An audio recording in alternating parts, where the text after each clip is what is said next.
McCain, and I'm with my wife, author Brenda McCain, my baby, my girl, my boo, and this is the Let's Stay Together show, and we are here and honored to be here with Terry Vaughn. And Terry, we are just so happy to have you here on the Let's Stay Together show. How are you doing today? I'm doing wonderful. Well, great. Tell us a little bit about your role in this movie, 72 Hours. You're Ricky Dillon, and you're listening to Let's Stay Together radio show. Hello, this is Reverend Rick McCain, and I'm here with my baby, my girl, my boo, author Brenda McCain from the Let's Stay Together show, and I love my wife. But let me tell you something, ladies and gentlemen, this is an actor that I love. Mr. Harry Lennox, it is so nice to see you, sir. Thank you for being on the Let's Stay Together show. Well, thank you, Rick. This is great, and I am honored to be with you and your beautiful wife. Well, my question for this beautiful lady is she's very modest, and if I can give a shout out to you, since I got approval for it, because this is my girl. I'm taking it back to Levita from Steve Harvey, but I love all of her work and everything that she does. And she's a 3-time Emmy Award winner, so that's why I said she's modest, and I know you're going to bring to this movie the goodness that you brought to Debbie's little girl, because you was so good as a level-headed girlfriend that kept everything going. She was mean. She was level-headed. She was, but I love you. Very so judgmental. you don't do mean roles. I love you. If you would like to advertise on the Let's Stay Together talk show or be a sponsor, contact us at letsstaytogethertalkshow.com and call 708-713-4958. Welcome back to the Let's Stay Together talk show. Your next stop, the McCain train. Now here is the Let's Stay Together show with Reverend Ricardo McCain and author Brenda McCain, helping you to rebuild your relationships with God. Hey, welcome back. Hey, I just know you enjoyed that sermonette by Reverend Dr. Alexis L. Felder, as my wife corrects me on that to make sure I said it right. We're going into the second hour of the Let's Stay Together show.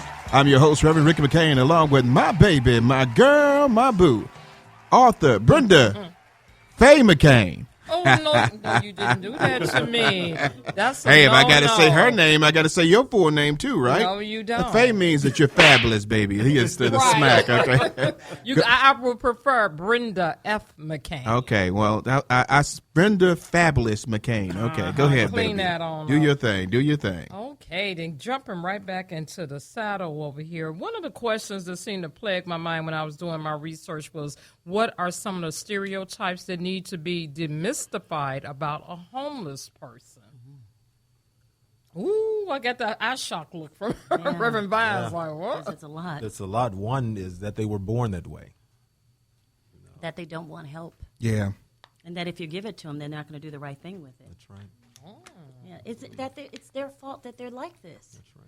Yeah, who says it's their fault that they're like this? Downsizing? Yeah. Yeah. Yeah, I mean, that is a big misnomer that, that people think that, certain people want to be in this situation. And, you could sometimes even look at the faces of some people that, this is not where they want to be. We just saw a lady that was on 95th Street, and you could just tell that her being out there was just, she didn't want to be there, but it was something she had to do to survive. And I think a lot of times we will assume that someone wants to be there until we're there.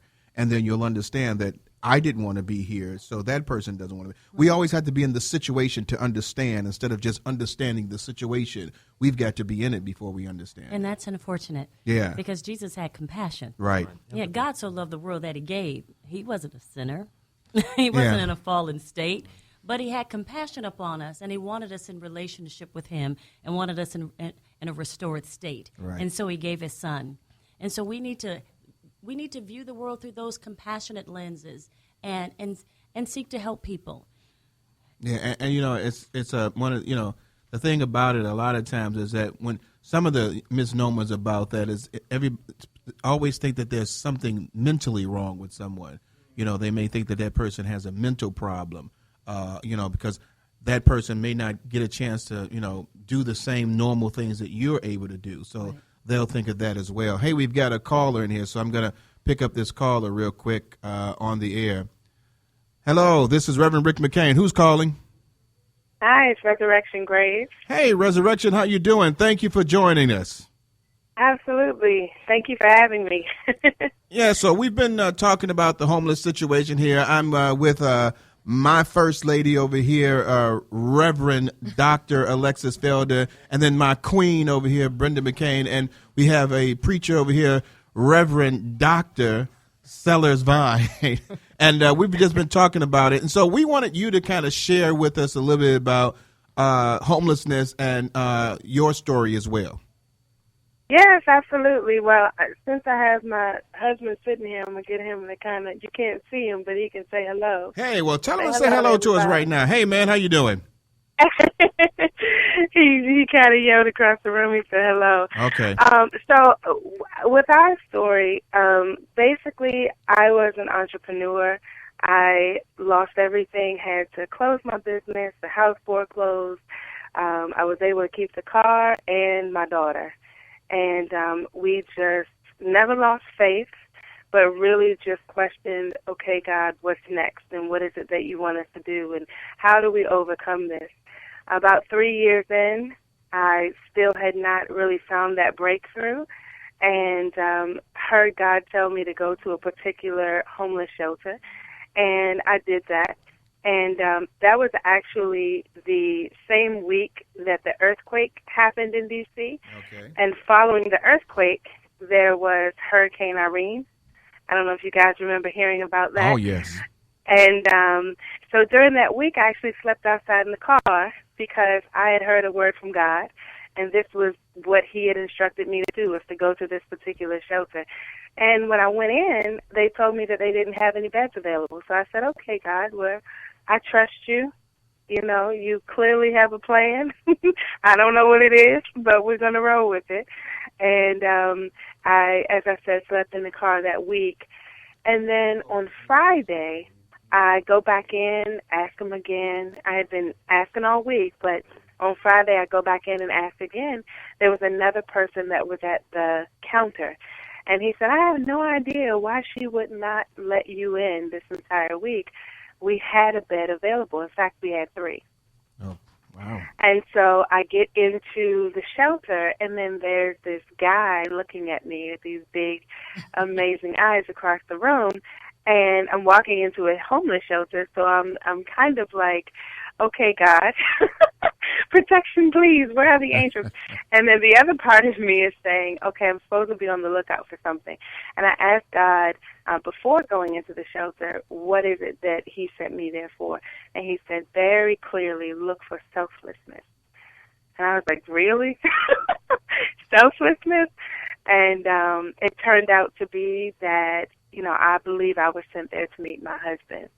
And so we are now happily together, staying together, and crazy in love and excited about overcoming all the stuff that we went through and having a beautiful story and testimony to share with other people. Yeah, you do have a awesome story. So one of the things I think what some of the guests would love to know about is just talk a little bit about the situation, you know, how you felt when you was in the homeless situation, and, you know, how you were able to depend on God to get you through that situation.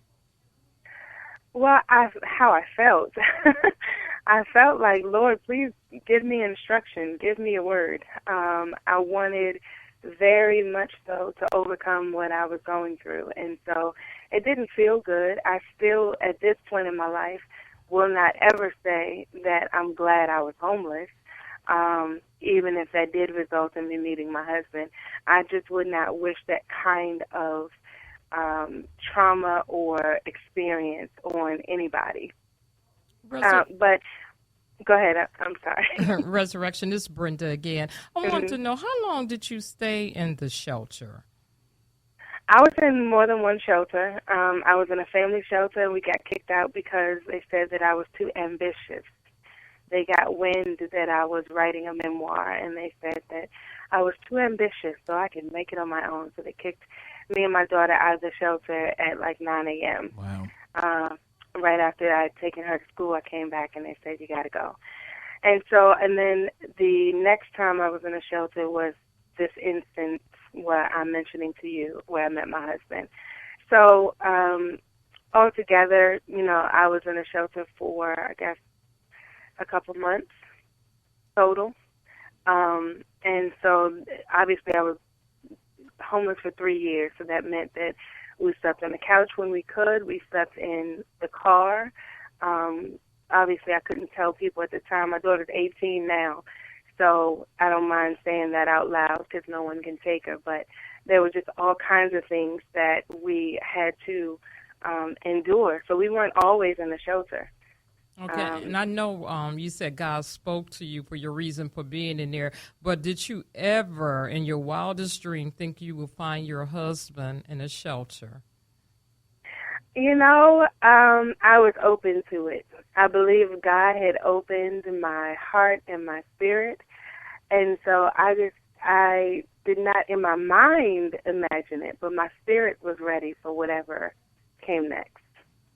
Hey, and so I certainly prayed and said, God, whatever you want to do, however you want to work it out, I will go where you tell me to go, and I will do what you tell me to do. Just make it clear. He made it clear and plain. He did.